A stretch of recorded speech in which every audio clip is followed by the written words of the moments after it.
Pagi itu, sinar matahari mulai menyinari balik jeruji.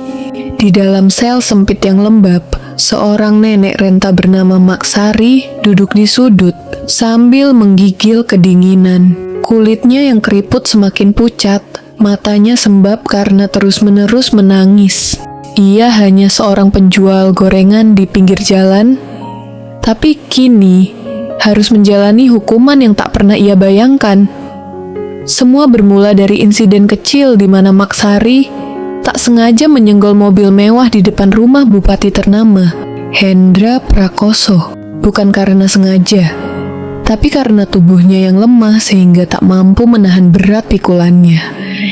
Sayangnya mobil mewah itu bukan milik orang sembarangan, melainkan milik istri bupati, Rina Prakoso, yang baru saja pulang dari Paris.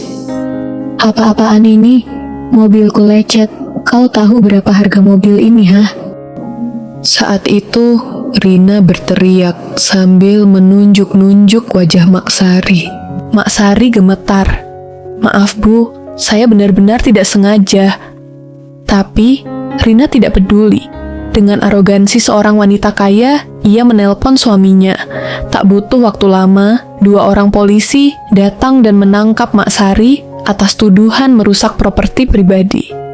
Di tengah kepanikan, Maksari mencoba untuk menjelaskan situasinya. "Bu, saya cuma mau berjualan gorengan. Saya nggak punya uang banyak. Mohon kasihanlah." Rina memandang Maksari dengan tatapan sinis. "Kasihan? Kamu sudah merusak barang berharga. Kamu harus bertanggung jawab." Suasana tegang semakin memanas. Warga sekitar mulai berkumpul untuk melihat insiden tersebut.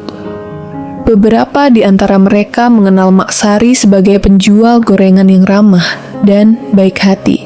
Mereka mencoba membela Maksari, namun Rina tetap bersikeras.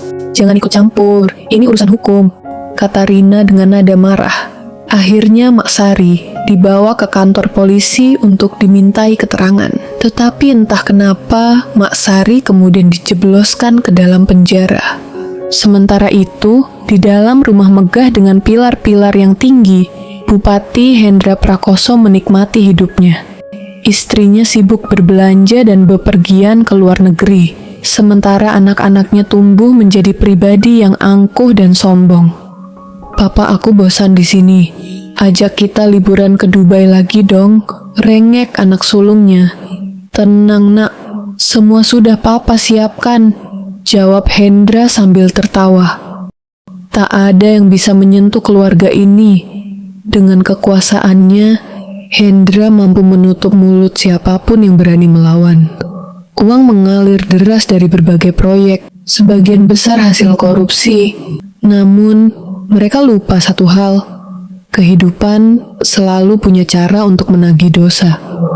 Beberapa minggu setelah Maksari mendekam di sel, sebuah berita besar mengguncang kota.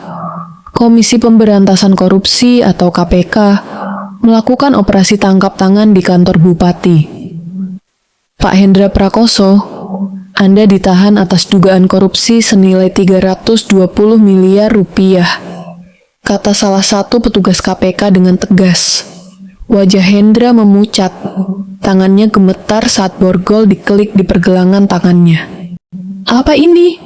Tidak mungkin, saya bupati. Kalian tidak bisa seenaknya menangkap saya."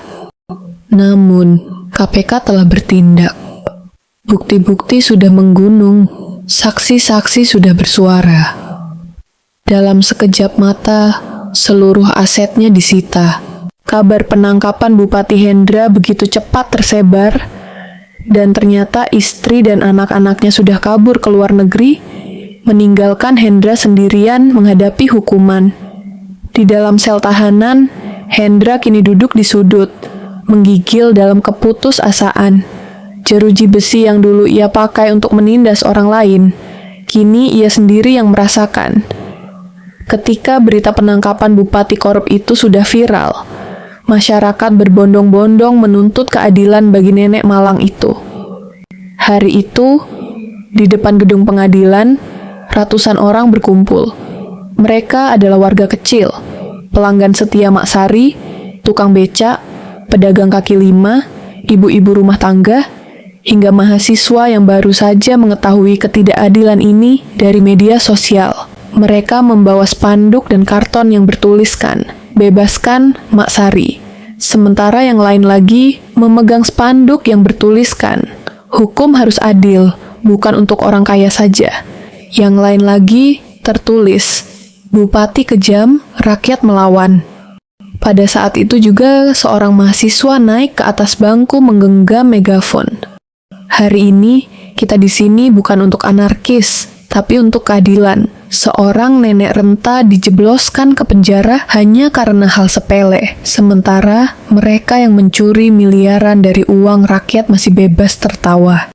Serentak massa pun berteriak, "Setuju." Di balik pagar besi pengadilan, puluhan polisi telah berjaga. Beberapa di antaranya tampak ragu. Mereka tahu kasus ini sudah menjadi sorotan nasional. Di dalam, Mak Sari duduk di bangku kayu pengadilan. Tubuhnya kecil di tengah ruangan luas itu. Ia bisa mendengar teriakan di luar.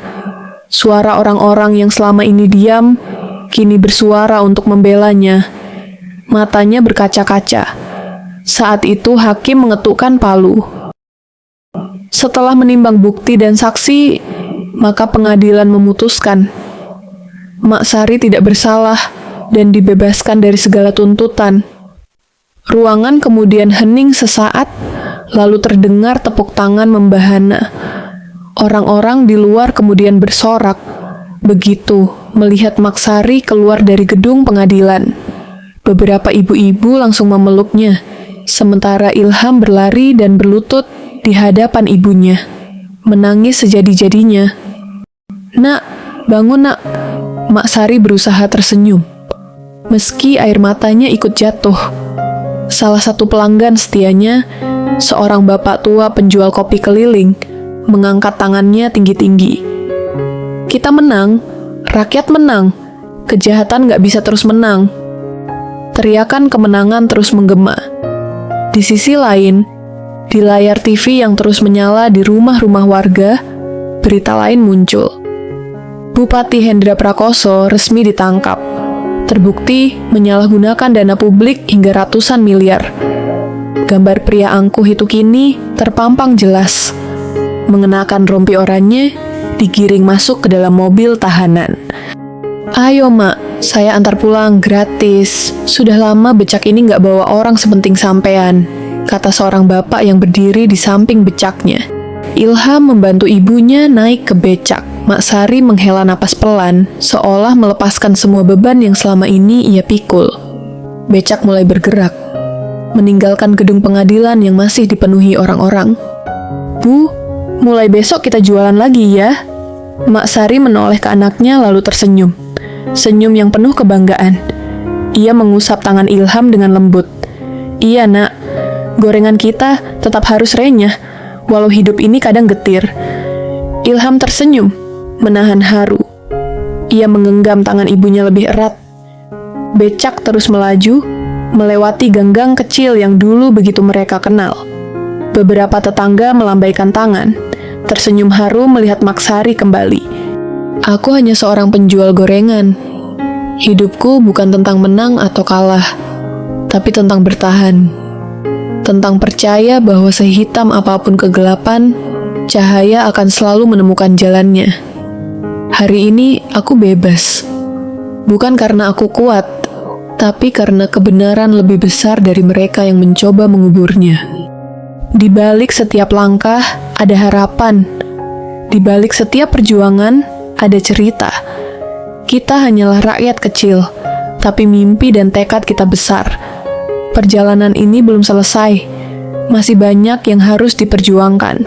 Jika kamu merasakan hal yang sama, jika kamu percaya bahwa keadilan harus ditegakkan, mari kita bersatu. Bantu kisah ini terus didengar agar tidak ada lagi suara yang terabaikan. Klik like, subscribe, dan bagikan. Karena suara kecil, jika bersatu, bisa menjadi gelombang besar.